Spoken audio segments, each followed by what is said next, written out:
Kiran Bedi, there seems to be a great degree of nihilism that we are seeing among protesting women, among, doctors. They feel that it's a road that they have taken on so many occasions in the past, but it leads to nowhere.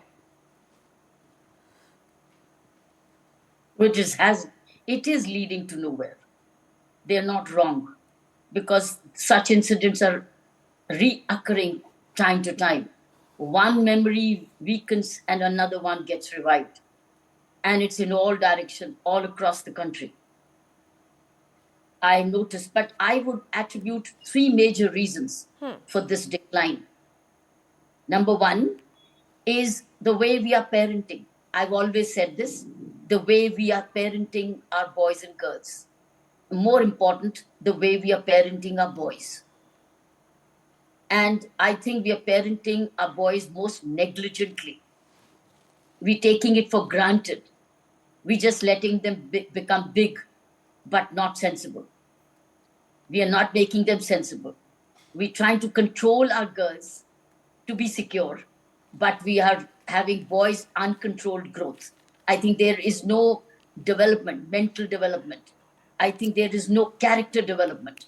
We're talking about skills development all the time, skilling people, but we're not making them character built.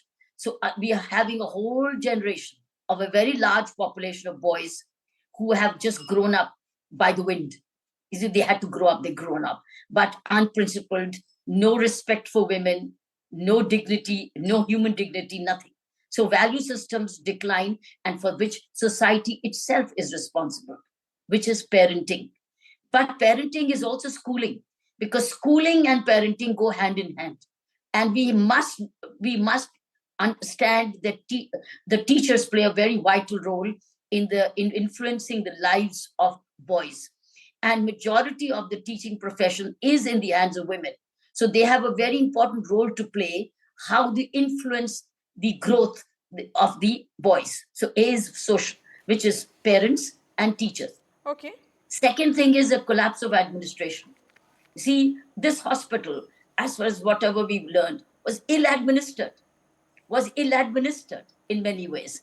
The principle. So whatever has come through in the newspaper so far, CBI will tell us further, but it was pretty ill administered. It had no safe place. It had no clean toilets. It had no safe place for women to retire to after an exhausting day. But that's deficient administration. Now, Absolutely. in this administration is hospital administration. But remember, there is a bureaucracy over it as well. So that is the administration failure when I'm talking about immediate administration failure and also the oversight administration, which does. Third is the kind of political leadership we are getting, kind of political statements we are getting time to time, the kind of political conduct we are getting, the way we are steered. So I would think, where do you begin and where do you start? Society, well, parents and teachers, administrative failure, which is immediate administration, and also the bureaucracy, which includes the police, Okay. and even our criminal justice delivery system. And third is, as I said, the political class, the class of people, some of them are themselves involved in rapes and are elected to the parliament. Okay. And people elect them to the parliament.